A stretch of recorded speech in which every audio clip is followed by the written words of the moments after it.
జటాయువు సీతమ్మ వారి దారి చూపినటువంటి రాముడికి చేసినటువంటి త్యాగధనుడు ఆ జటాయు. భీష్ముడు మహిళకి అన్యాయం జరుగుతుంటే తలవంతుని కళ్ళు మూసుకుని కూర్చున్నాడే కానీ ఆ యొక్క రావణ సామ్రాజ్యంలో ఆ దుర్యోధనులకి వాళ్ళకి ఎప్పుడు చెప్పినటువంటి పాపాన్ని పోలేదు. అందుకని ఇద్దరి చావు ఎలా ఉందంటే అనేక వందల వేల బాణాలు పుచ్చుకున్నాయి భీష్ముడికి, అయినా చావు రాలేదు. ఎందుకు రాలేదు అంటే నీ పాపం ఇంకా మిగిలింది, నీ పాపం ఇంకా ఉంది, అది అయ్యేదాకా నీకు చావు రాదు. చావు కోరుకోవడానికి కూడా లేదు.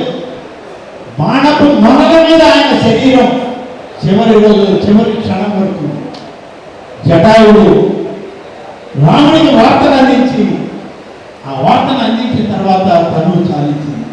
కానీ భీష్ముడు తిరిగి ధర్మరాజు శ్రీకృష్ణుడు వచ్చి ఈ యొక్క భారతీయ యుద్ధం సమాప్తమైంది, ఇక నీ తను చాలించంటే తప్ప ఆ పాపకోపంలో నుంచి నరకంలో నుంచి భీష్ముడు బయటకు పోలేకపోయాడు. అంటే దీనిలో అర్థం ఒక మహిళా శక్తిని గుర్తించి ఆ గుర్తింపుని మనం ఒక మహాశక్తిగా ముందుకు నడిపించగలిగినటువంటి మహనీయుల్లో ఆనాడు జటాయువు భీష్ముడు ఇద్దరు సమానమైన, ఇద్దరి చావు పుట్టుకలు వేరు, ఇద్దరి కష్టాలు వేరు, ఇద్దరు కూడా ఒక మహిళ కోసమే తనను సాధించారు.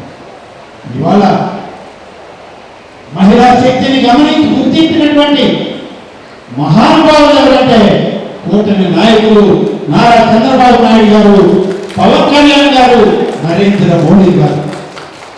మహిళా శక్తిని కిందపెట్టింది ఎవరంటే ఇవాళ ఈ రాష్ట్రంలో పతనానికి దగ్గరగా ఉన్నటువంటి YS Jaganmohan Reddy and party అని చెప్పి చెప్పగలుగుతారు. నిన్ననే చూసాం ఆ పార్టీ యొక్క మాజీ మంత్రి ఒక మహిళ గురించి ఏ విధంగా మాట్లాడాడు, ఎంత దూరం ఆడారు.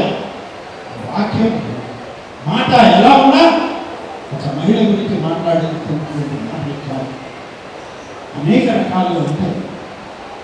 మనం ఈరోజు సమాజంలో మహిళ సమాన శక్తికి ఎదగాలి, సమానమైనటువంటి ప్రాతిపదికన మహిళని ముందుకు నడపాలని చేసేటువంటి ఈ సమాజంలో మహిళ గురించి తక్కువగా మాట్లాడేటువంటి ప్రయత్నం ఎవరు చేసినా అది పొరపాటు, తప్పు అని చెప్పి చెప్పగలుగుతారు.